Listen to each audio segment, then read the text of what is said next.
안동역이 네. 이제 없어진다 그래서 그 옆자리에 뭘 했으면 좋을지 여러 단체들이 이제 저한테 요청을 해왔습니다. 그래서 저도 사실 안동역을 가본 적은 있었겠지만 이제 관심 없이 봤었지 않습니까? 그동안은. 그래서 어떤 상황이 있는지 보러 갔습니다.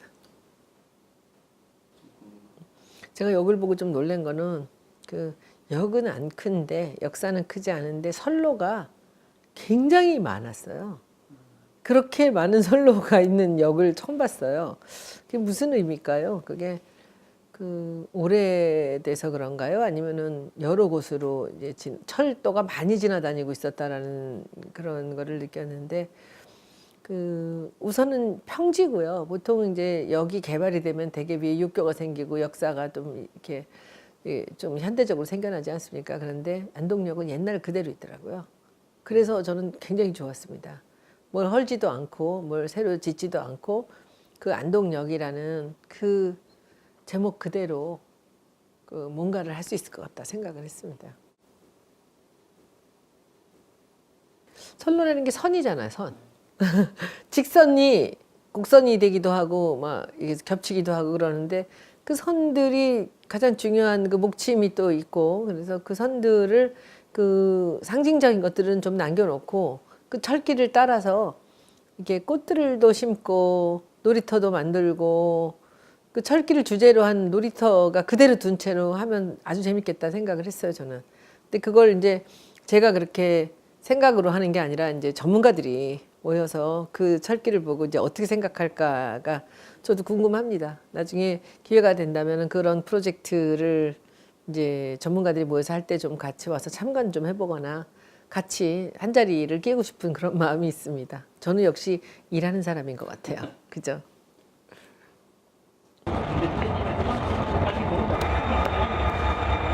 제 생각엔 사이사이에 이제 이 조경을 이제 어떻게 하느냐고 지금 여기 철길이 많잖아요. 그러니까는 아주 대표적인 거는 두고 이게 나무로 된 지금 침목이 있잖아요. 요거 이런 거 다 살려가지고 그 사람들이 이렇게 그 침목을 건너뛰면서 걷는 여기 제가 보기엔 여기 지금 검은 기와 올린 집들이 다 이게 리모델링이 부분적으로 된데 저런 거 뜯으면 다 옛날 집 나오거든요. 이거 살려놓으면 이 동네는 살아나요. 이런 집이 한 30개만 있으면 좋은데 제가 보기에는 저 집 있고 그다음에 여기 작은 애들 여기 이런 애들이 제가 찾으면 금방 찾을 수 있어. 가시죠. 이 건물도 굉장히 오래된 건물인데 이거 한번 들어가 볼 수 있어요? 여기 차량 정비 지금 옛날 건물이 이 정도로 천장이 높은 게 없습니다. 지금 이 창문 같은 게 창문 이거 보세요. 여기까지 내려왔던 거야. 여기까지. 아, 나 왜 이런 거 다 알지?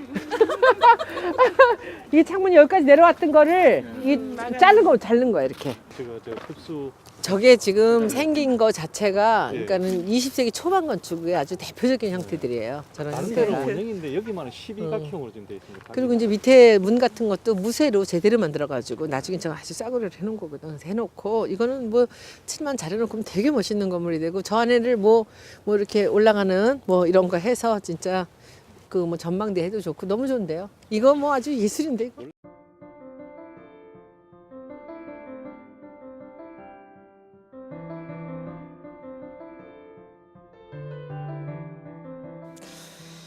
그냥 뭐 이게 다른 양반 세도가의 집들보다는 그 집이 조금 언덕 위에 있어서 그게 좀 특이했어요.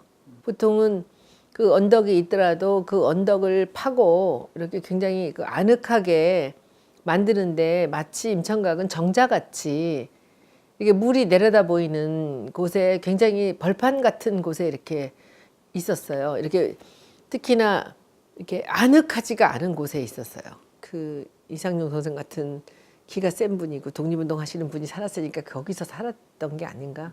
정말 이 절개를 갖고 뭔가 정말 초지일관하는 이런 마음을 갖고 계신 분이니까 이 자리에 사셨구나라는 생각이 좀 들었습니다. 거기서 이제 여러 가지 생각들을 이제 서로 또 각자의 이제 전공에 따라서 각자 입장에 따라서 다른 얘기들을 이제 할 수 있다고 보는데요. 여러분들은 뭐 임천각이 그 원래 이상정생의 그 대개 기운을 누르려고 그걸 가로질렀다라고 하는데 지금 어차피 이제 그 열차가 더 이상은 다니지 않게 되었잖아요. 그 앞에 있는 그 기찻길이. 그러니까 그 이제 후손들께서는 안 다니니까 이것은 이 기운을 자르려고 한 것이니까 기찻길을 다 걷어내야 된다라고 얘기하시는데 더 끔찍한 것은 그 밑에 찻길이 생겼어요. 그러니까 말하자면 서울로 말하면 강변도로 같은 길이 그 하천을 따라서 인천가게 밑에 기찻길 아래로 차가 한 4차선인 것 같아요. 근데 그 찻길이 차도 너무 많이 다니고 시끄럽고 먼지 올라오고 그게 더 심각한 거죠. 그래서 그게 저는 더 기찻길은 뭐 그냥 걷어내면 그만이지만 그 밑에 있는 찻길이 저는 더 걱정이었습니다. 그래서 그걸 그날 갔다 와서 계속 저 찻길을 어떻게 하나 그 생각을 고민을 하고 있습니다.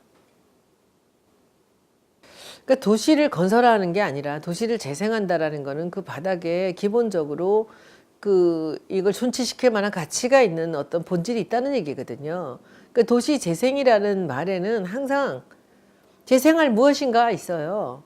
근데 그것이 제가 보기에는 역사거든요. 역사가 있는 도시를 재생해야 그것이 살아나죠. 우리가 풀어낼 만한 많은 이야기가 있다는 곳이 재생이 되어야 되는 겁니다. 낡은 집을 고쳐준다라는 생각으로 도시 재생이라고 하는 것은 그것은 도시 개발이에요. 도시 재생에는 반드시 역사 그리고 과거의 어떤 문화적 가치가 존재하는 곳을 기본으로 해서 도시 재생이 이루어져야 된다고 생각합니다.